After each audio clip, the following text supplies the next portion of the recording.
Here's something nobody's telling you. You are the last generation who will retire with almost no safety net, and most of you don't know it yet. We grew up unreachable. No cell phones, no GPS, no group chat tracking our every move. Our parents lost us for entire summer afternoons and just trusted we'd turn up for dinner. That freedom raised us tough. It did not raise us prepared for what's coming. Because here's the warning. The system our parents retired on is gone, and most of Gen X hasn't noticed the floor moved. Stick with me for the next 10 minutes, because by the end of this, you're either going to feel a little bit scared or a lot more in control. Ideally, both. We were the science experiment, the guinea pig generation for retirement. Our parents had a three-legged stool, Social Security, a pension, and their own savings. All three legs, sturdy, built by a system that assumed you'd work for one company for 30 years, and they'd take care of you after. Gen X got handed a single leg and told to build the rest ourselves. The 401k rolled out right as we started our careers, and nobody sat us down and said, "This is now entirely your job."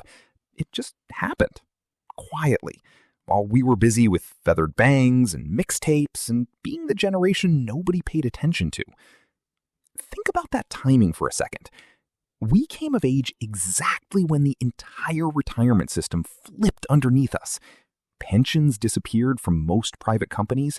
Responsibility shifted from employer to employee almost overnight, and nobody rang a bell. There was no announcement, no warning label. You just woke up one day mid-career and realized this is on you now. That's the danger of being the forgotten generation. Nobody warns the generation nobody's watching. Boomers got the old system. Millennials at least grew up hearing about 401ks and Roth IRAs from day one of their first job. Gen X got caught in the middle, building the plane while flying it. Right now, today, Gen X is being crushed from both sides and barely talking about it. Your kids are living at home longer than any generation before them. Student debt, a brutal housing market, a job market that doesn't look anything like the one we walked into. Your parents are living longer too, which is wonderful, genuinely wonderful. And it also means more years of care that often lands squarely on you. More doctor's appointments to manage, more decisions about assisted living, more phone calls in the middle of a workday. We didn't get the name sandwich generation by accident. A sandwich gets squeezed from both directions until there's nothing left in the middle. And the middle, in this case, is your retirement account. And here's the part that should really alarm you. Many companies won't even hire you past 50. You could be at the peak of your skill, your experience, your value, the version of you that took 25 years to build, and still get quietly filtered out of the applicant pool because of a birth year. That's not a rumor. That's ageism, and it's documented, and it's happening to people exactly like you right now while you're watching this video. Think about what that actually means for your retirement math. Most retirement calculators assume you'll work until 65, maybe later if you want. But if the job market quietly pushes you out at 55, that calculator was lying to you. Your real retirement date might not be the one you planned. It might be the one the market decides for you. That's a warning worth sitting with. Let's talk numbers, because the warning only works if it's specific. The median 401k balance for Gen X, as of 2024, is around $60,000. Not the average, the median, meaning half of Gen X has even less than that. Over a third of us have no retirement savings at all. Zero. Not behind schedule, zero. Sit with that for a second. That's the warning.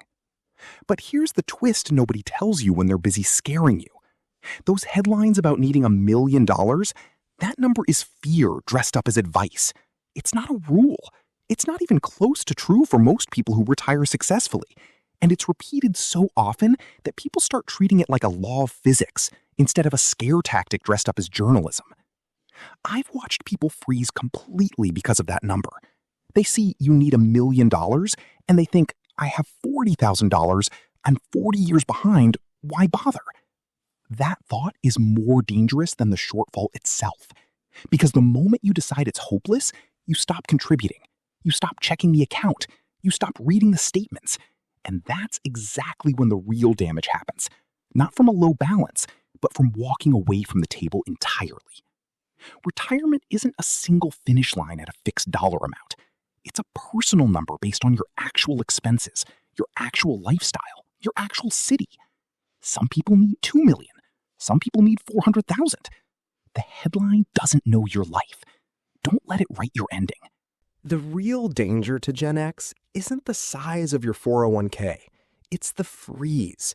It's reading headline after headline that says your generation is broke, hopeless, behind, and believing it so completely that you stop opening the account altogether, that you stop checking, that you let "I'm probably screwed anyway" become the reason you never build a plan, never talk to anyone, never look at the actual numbers on the actual statement sitting in your inbox unopened.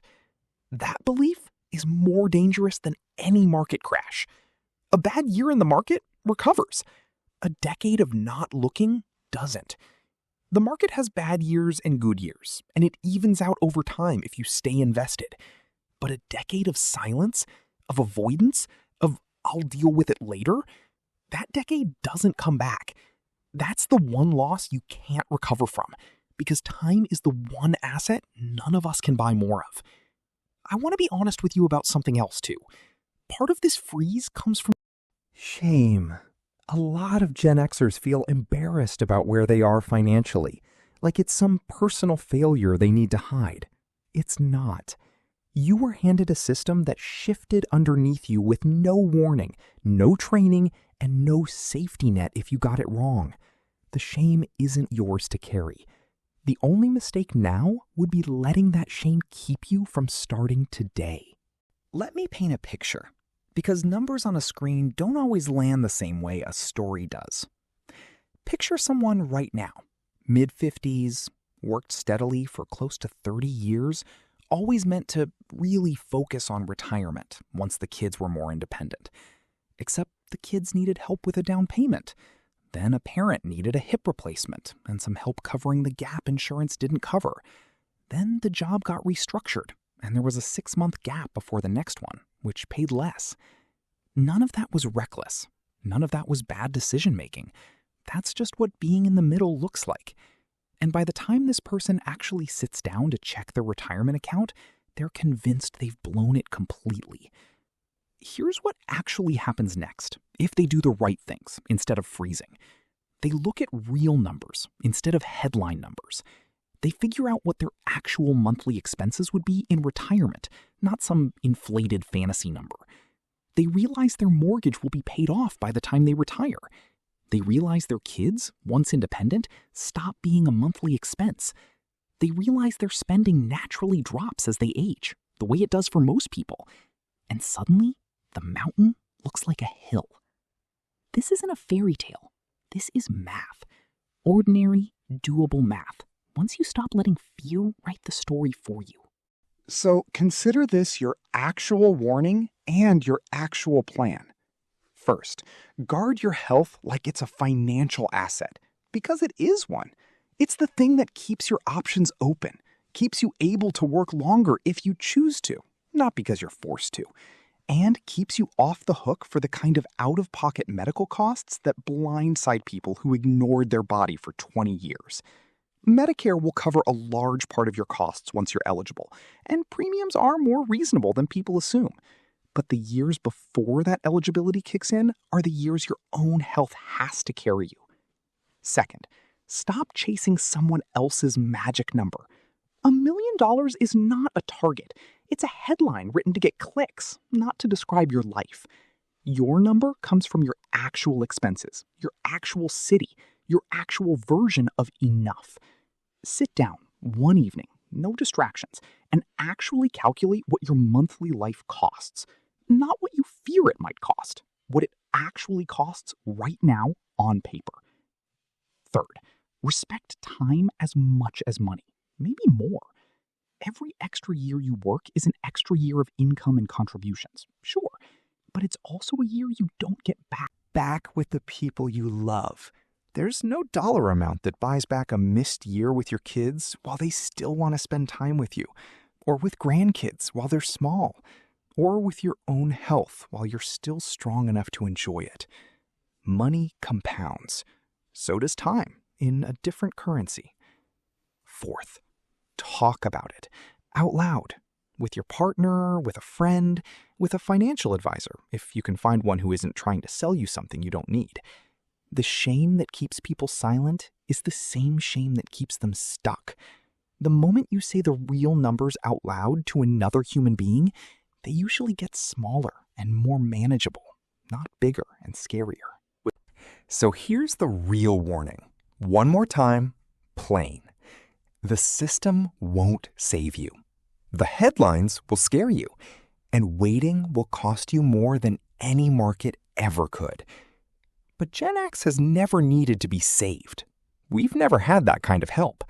We figured out how to grow up unreachable, unwatched, and underestimated, and we turned out fine.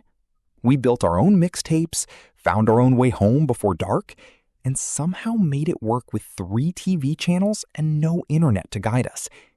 We can figure this out too.